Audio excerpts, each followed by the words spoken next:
The early morning sun glowed like a polished calabash on the tarmac as a convoy of luxury cars rolled into a Kanu Ibiam International Airport. Inside the largest car sat Alicia Okori, a gentle, soft-spoken young woman known for her calm presence.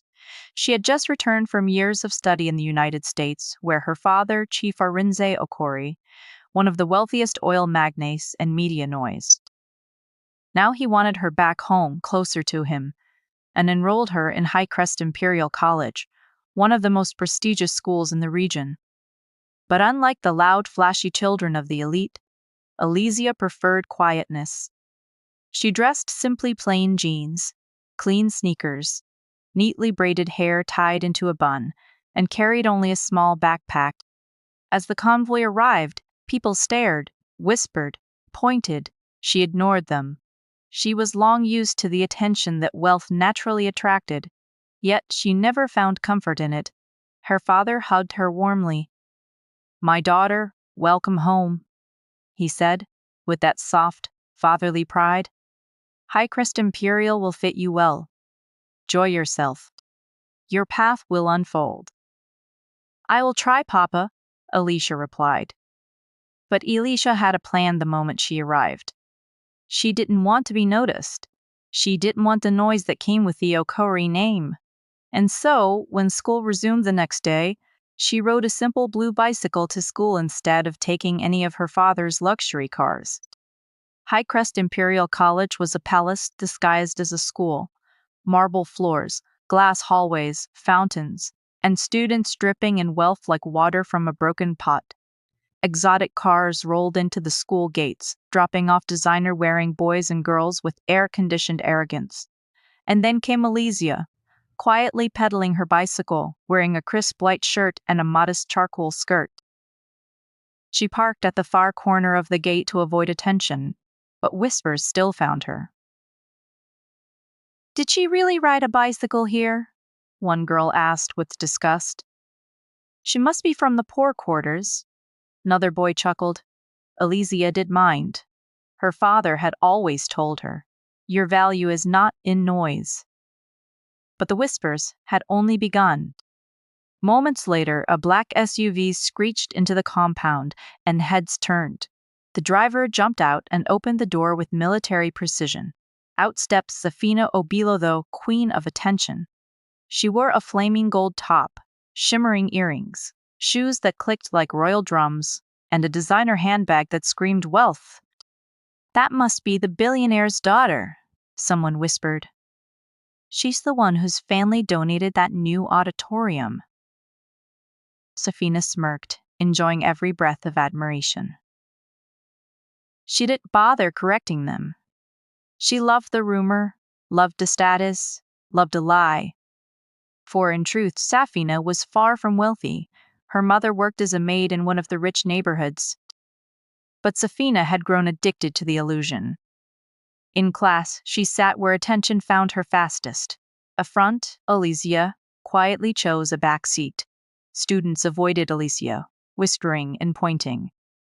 Meanwhile, Safina's group crowded around her like bees around honey. "Your bag is dung. Is it from Milan? Your father must be so rich." Safina giggled and basked in the false attention. Alicia simply wrote in her notebook, ignoring them. But Safina noticed her, and in her mind, Alicia's simple, quiet, unknown became the perfect target. By the first week, Safina's bullying began. "I bicycle, girl," she shouted one morning, loud enough to turn heads. "Did your bike chain break yet? Should we donate a new one?" Laughter erupted. Alicia paused, turned her calmly, and said, "Good morning to you too, Safina." Then she walked away. This made Safina furious. Before long, she spread a rumor that Alicia was a scholarship student whose family couldn't afford even a proper meal. Students began calling her Bike Girl. Others whispered whenever she passed. But Alicia kept her father's words close. However, someone else noticed her quiet strength. Aileron Kalu, one of the most admired boys in Highcrest. Wealthy, intelligent, humble, and respected. He did like the bullying. One day in the cafeteria, Serafina mocked Alicia loudly for wearing cheap shoes. Aileron stood up. "Safina," he said firmly, "don't you ever get tired of talking about others?" Gasps filled the room. He walked to Alicia. Alicia nodded with a polite smile. This moment ignited a jealousy in Safina hotter than boiling oil. Her bully campaign intensified. Then came the annual charity festival, where students publicly donated money. When Safina strutted upstage and proudly announced, "I donate 5 million," the crowd erupted, but minutes later, Elesia O'Corey has also donated 5 million. The room went silent. "Where did she get that money?" someone whispered. Safina's face tightened. Quickly, she whispered to her friends, "Oh, please, she must have seduced Aileron. He probably paid for her donation." The rumor spread like smoke in dry Harmattan. But the biggest twist came one morning. Alicia arrived at school and saw a crowd gathered near the gate. There stood Safina shouting at a tired-looking woman in a faded wrapper holding a basket of food. "I told you not to come here," Safina hissed.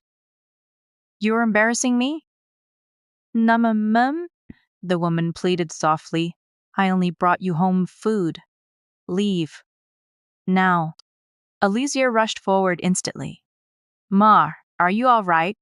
she asked gently. Then she faced Safina, her voice cold.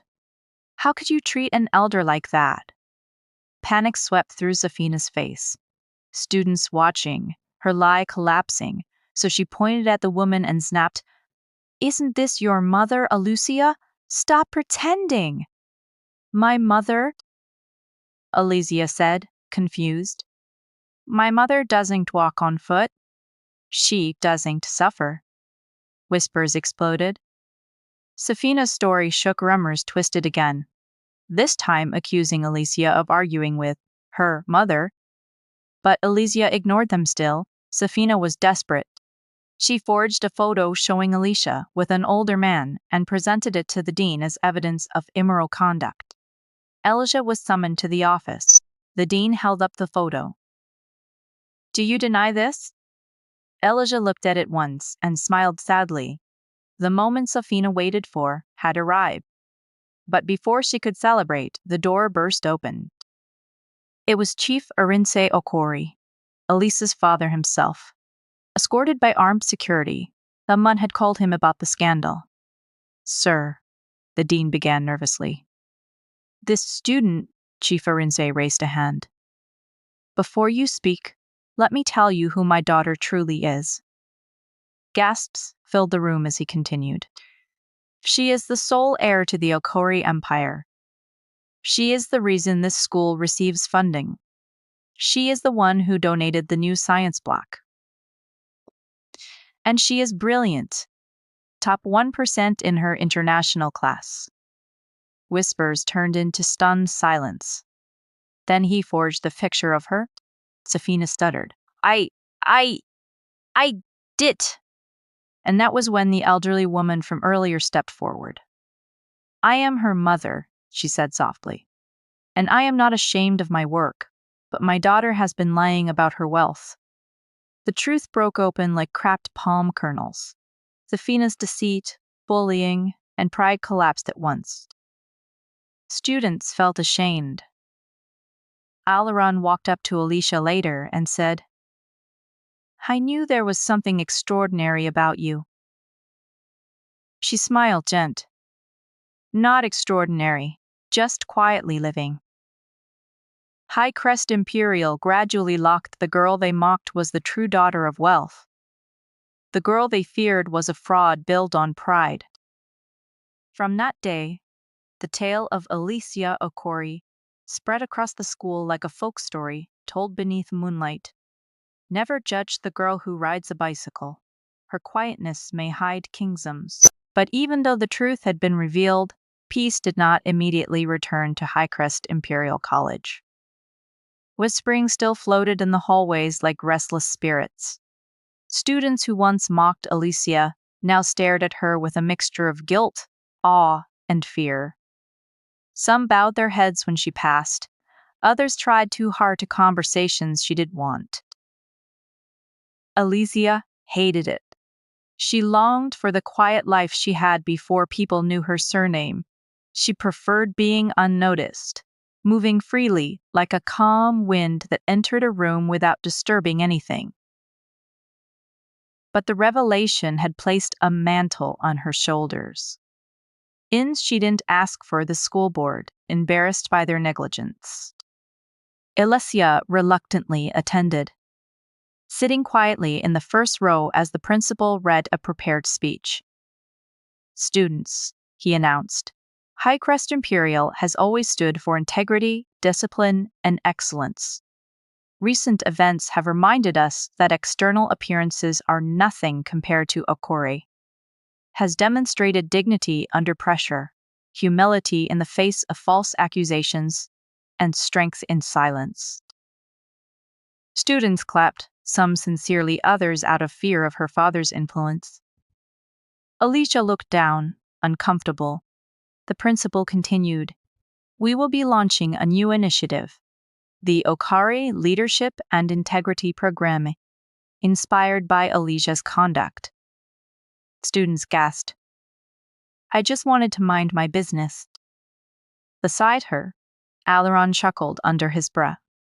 "Congratulations," he whispered. "You become a role model by accident." She gave him a small glare, then soft. "Please don't tease me." "I'm not," he said with a warm smile. Her heart skipped. Just slightly, but she ignored the thought. Across the hall, Safina sat isolated, shoulders bowed, eyes swollen from crying. No friends beside her, no whispers of admiration. Even the teachers avoided her. The weight of humiliation pressed heavily on her chest. When she lifted her eyes and saw Alicia being celebrated, the same girl she mocked, but something unexpected happened. After the assembly, Alicia approached her. Safina froze. Students watched, expecting a confrontation or maybe revenge. But Alicia simply asked, "Can we talk?" Safina's voice cracked. "Why? To shame me even more?" "No," Alicia said gently, "to understand." They walked to the courtyard, of fresh leaves and distant rain. Safina swallowed hard. "Why are you being nice to me after everything I did?" Aleshi looked at her closely, not with anger, but with curiosity and compassion.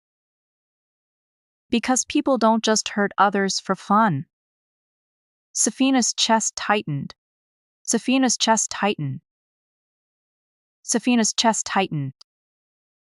"Everyone here has everything," she whispered. "Every girl I know grew up rich. Every boy has a driver. Their mothers don't scrub floors. Their fathers don't chase debts.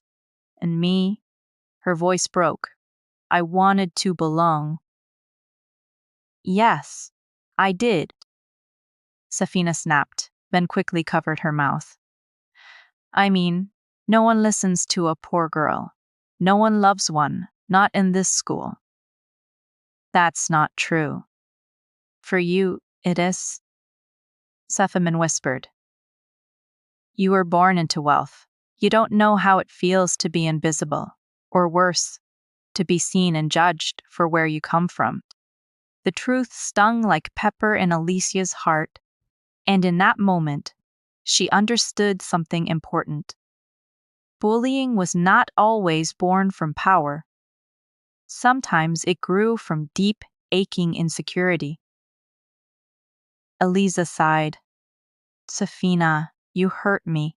You lied about me. But I'm not angry at you. I'm just sad that you thought you had to become someone else to be accepted." Safina's tears finally fell. "I'm sorry," she whispered shakily. "For everything. I don't expect forgiveness, but I'm truly sorry." Alija nodded. Healing starts with admitting wrong. And you've done that. For the first time, Safina felt seen, not as a pretender, not as a bully, not as an embarrassment, but simply as a girl carrying too much pain. For Mom that day, the school treated Safina differently, not with admiration, but with mild pity and distance. She sat alone at lunch. Teachers watched her about her mother, but someone unexpected sat next to her one afternoon. Alron, he placed his tray gently. "May I?" Safina blinked rapidly. "You want to sit with me?" "Yes," Elron said plainly. "Everyone makes mistakes, but not everyone chooses to grow from them." Safina lowered her head. "Thank you." Behind them, Alicia smiled slightly. She admired Alron's kindness more than she expected. But this was just the beginning of deeper storms. The second wave of drama weeks passed, and Lisa's life at school changed drastically. The Twishels now consulted her on academic boards. Clubs wanted her to their study groups, even though she preferred studying alone. The school press begged her for interviews. Rumors about her father's wealth grew wildly. Some students tried too hard to befriend her. Others became envious. A few began competing against her academically, desperate to outshine the rich genius. But the real trouble came from outside the school, and it arrived quietly. One afternoon, as Alicia unlocked her bicycle after classes, a black car parked near her. The window rolled down. A man she'd recognized smiled. "Miss Aledia Okori, I presume?" "Yes," she said cautiously. "My boss would like to speak with you." "Who is your boss?" He grinned. "Yursi." Her heart prickled with unease. "I'm not going anywhere with you," she said firmly. The man shrugged. "Fair enough." A second car pulled up, then a third. Men stepped out, students stared. "Is she in danger?" someone whispered. Alarung, who had been heading toward his car, she didn't argue. The men approached slowly. But before they reached them, the school security intervened, blocking the way. The men backed off, slipped into their cars, and drove away. But not before one of them mouthed, "Tell your father we know." Eliza froze. Rosa Renoran grabbed her shoulders. "Are you okay?" I don't know," she whispered, trembling. He walked her to the principal's office. Security was tightened. Her father was called instantly. Chief Arinza arrived within an hour. Eyes dark, voice sharp. His worry filled the room like a storm cloud. "Who were those men?" Alizia asked. He sighed deeply. "People who want access. People who want favors. Some want money. Some want influence. They heard you're back in the country." She felt sick. "So now I'm a target?" "Not as long as I breathe," he said, pulling her into a tight embrace. "No harm will touch you." But that night, as she lay in her bed, she couldn't shake the image of those men. She realized something. Her quiet life was slipping away. Danger was creeping closer. The next day, armed guards escorted her to school. Everyone stared. Some were impressed. Some were frightened. Safina, surprisingly, looked worried. At lunch, Alaron sat next to Alicia. "You're safe now," he said softly. She frowned. "Even safety feels loud." Alaron chuckled. "You funny. I'm Siri." "I know," he said, smiling. "But I like it when you talk."